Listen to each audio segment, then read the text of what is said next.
Bonsoir, mesdames, messieurs. Good evening, ladies and gentlemen. Welcome to the third presentation of our series entitled Explore and Discuss, in connection with the Gods, a User's Guide exhibition, which I hope all of you have had the chance to visit or will perhaps visit after this debate. Cette conférence, la troisième de 4, s'inscrit dans le cadre de l'exposition Dieu, mode d'emploi, que vous avez peut-être eu la chance de visiter. Je m'appelle Hugues Baudouin-Dumouchel et j'aurai le plaisir d'être votre maître de cérémonie ce soir. This evening we are hosting a panel of experts and exploring the topic of religion, gender and sexuality in modern society.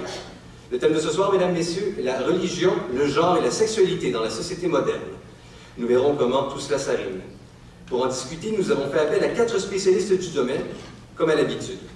First, we will hear from Dr. Pamela Dickey, professor at Queen's University and member of the Executive Committee of the Religion and Diversity Project, which is our partner for this event tonight. She will tell us about how institutions respond to and discuss gender and sexuality in Canada.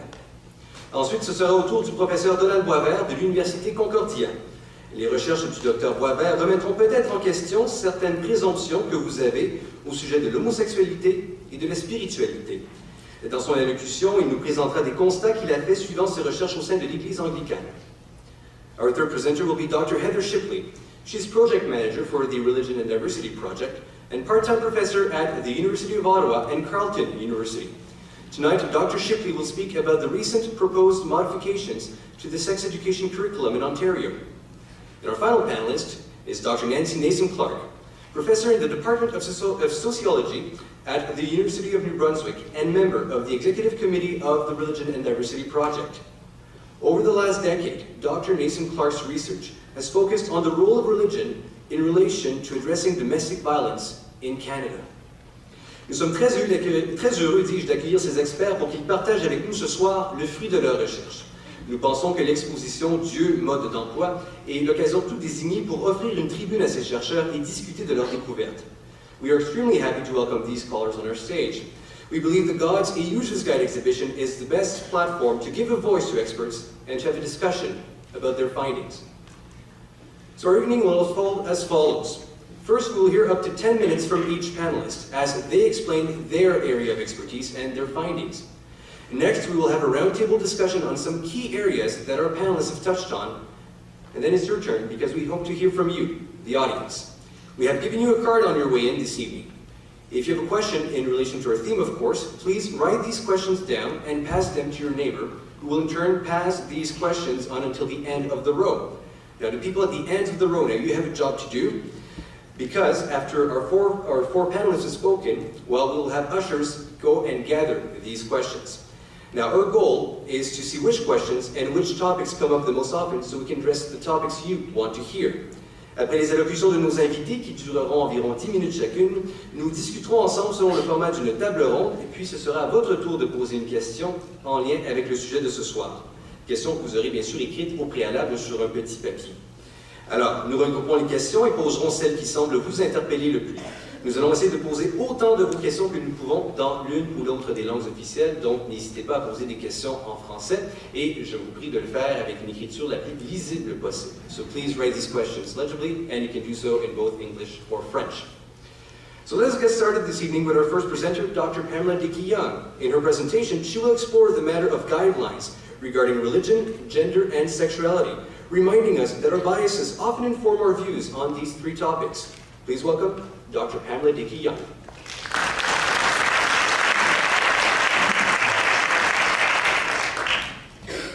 delighted to be here this evening, and I'm glad that all of you are here too, and I hope that we'll have an interesting and productive discussion. Recently, I was contacted by a number of media outlets to talk about the phenomenon of websites selling sex products to religious people, to evangelical Christians, Orthodox Jews, conservative Muslims. The journalists that I talked to were surprised that religious people would even be interested in such things as massage oils and, in some cases, sex toys. One of the things that I discussed in these interviews was what it says about those of us who consider ourselves mainstream, that we can't imagine that religious people want to enjoy sex. The point here is that culturally, we've drawn a line between sex and religion, and many people assume that except for the necessity of procreation, sex, especially sex for fun, is off limits to all religious people. Now, there are some good reasons why this assumption might be true in part, and I'm going to talk about some of those in a minute. But the wholesale notion that religion, any and all kinds of religion, is anti-sex sets up a naive and false dichotomy that allows us to marginalize religion even further in our society, where sex is always front and center. If we're not doing it, we're reading about it or being sold products through its seductive appeal. Now, some religions are more sex negative than others. And I think that our attitudes about sex and religion in Canada are largely formed by our majority Christian religious heritage as a country. Unlike, say, Judaism, Christianity has a very long history of being wary about sex in all of its forms. Indeed, Christianity's been suspicious about the goodness of the body in general, and historically elevated celibacy to be the highest calling. Although the Protestant Reformation in the 16th century did valorize marriage a bit, it didn't really make any claims for the goodness of sexuality. And so in this historical Christian view, sex is only rescued for the purposes of procreation and, in general, to bring down the temperature of lust. Now, since the 1980s, more liberal and mainstream Christians have been wrestling with the same questions of sexuality that have occupied Canadian society more generally, and trying to figure out where they stand in relation to a history that has been so suspicious of sex. And evangelical Christians, those at whom the above-mentioned Christian sex product sites are primarily aimed, have reclaimed good Christian married heterosexual sex as the glue that holds marriage together. So at the moment in Canada, there's a wide variety of Christian views of sex, and that's true of other religious traditions too. Now, just as an aside, let me be clear that no matter what the official religious position might be on sexuality, there have always been religious people who have, for whatever reason, not adhered to the party line. So we shouldn't assume that even if a certain tradition has a point of view on sexuality, that everybody that's part of that tradition shares that view.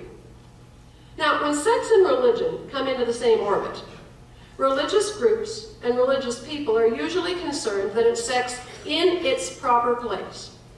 And for more conservative religious groups and religious people, that proper place is usually married heterosexual sex. So for instance, in the same-sex marriage debate on which I've done recent research, it was for most religious groups, or at least the religious groups that were very vocal and opposed to same-sex marriage, a question of sex outside its proper place. The same-sex marriage debate is a good recent example of one place where sex and religion came into dialogue in the public eye. In this debate, it's fair to say that the loudest voices against same-sex marriage, indeed really the only organized voices, came from religion, predominantly Christian religious groups. But we also can't lose sight of the fact that there were religious groups in favor of same-sex marriage. The Metropolitan Community Church, a group of liberal rabbis, the United Church of Canada, the Quakers, and a host of individuals who were members of other religious groups, but who themselves disagreed with the official stances their groups held. I want to raise for our discussion just two issues about the same-sex marriage debate, but I'd be happy to talk about more if you want to raise them in the questions. So the two issues I want to raise are, first, why is sex such a fraught issue for religion? And second, what do we make of such a public debate where a variety of religious groups are voicing opinions? That is, what is the place of religion in public debates on sex, or on anything else for that matter? So, why is sex so fraught? Well, it concerns bodies and urges and bodily fluids. Sex is potentially chaotic and uncontrollable. When talking to individual adherents, religious traditions often emphasize the individual choices that people make concerning sex, and so sex becomes a test of self-control. But making it a test also makes religious teaching on sexuality a form of social control.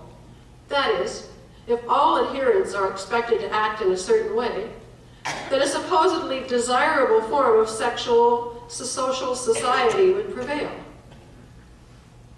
Now, the religious groups groups that are opposed to same-sex marriage usually read religious texts in such a way as to suggest that there is only a narrow range of appropriate sexual conduct. It's also true that emphasis on sex waxes and wanes over history as a topic of interest. And at the moment, sex is on the front burner in Canadian society and a bunch of other societies in the world. And so that puts it on religious agendas. For some religious groups and people, sex out of its proper place challenges deeply entrenched categories, like appropriate gender roles for males and females, and assumed appropriate uses of sexual organs. The two largest religious groups that opposed same-sex marriage in Canada were the Roman Catholic Church and the Evangelical Fellowship of Canada. And thus, they fall into my portrayal of the problems that Christianity has historically had with bodies. If sex is restricted to married heterosexual sex, then it can be redeemed by procreation, or at least the potential for procreation. But raising the issue of same-sex sexuality raises the problem that there can be no proper redemption for those who have sex just for pleasure. The religious groups that supported same-sex marriage are all groups that, first of all, think sex isn't nearly as problematic as some other religious people think, nor quite as central to religious traditions and understandings. And second, they think that historic texts and prohibitions require contemporary interpretations and understandings. Not all Christians, for example, read the Bible in the same way. Now, with regard to the second, the place of religion in public debates on sex or on anything else, some Canadians, often those in the media, implied about the same-sex marriage debate that religious points of view simply don't belong in public. They're private views and should stay that way. Now, although I don't agree with the conservative religious points of view expressed in the same-sex marriage debate, I do think that religious people, as much as anyone else, have the right to express their points of view on the public stage and have those points of view weighed in the debate. One of the curious things about the same-sex marriage debate was that when religious people, especially those opposed to same-sex marriage, expressed their views in the public court, they often explicitly downplayed the religious reasons they had for doing that, as if they intended to enter public debate less on the grounds of their understandings of religion and more on the grounds of what they considered best for society. In my view, this is a two-edged sword. I'd rather know why people hold the positions they do and grapple with that directly than have to assume that they're holding various positions for some religious reason or some other reason. If politicians and other public figures are religious, I want to know religious how, because I want to know how their decision-making might affect my life and the lives of other women and sexual minorities. I can assess and decide, rather than pretend that religion doesn't matter. I've barely opened these issues, and I hope that when we talk, we'll have a chance to talk about them a little more. Thank you.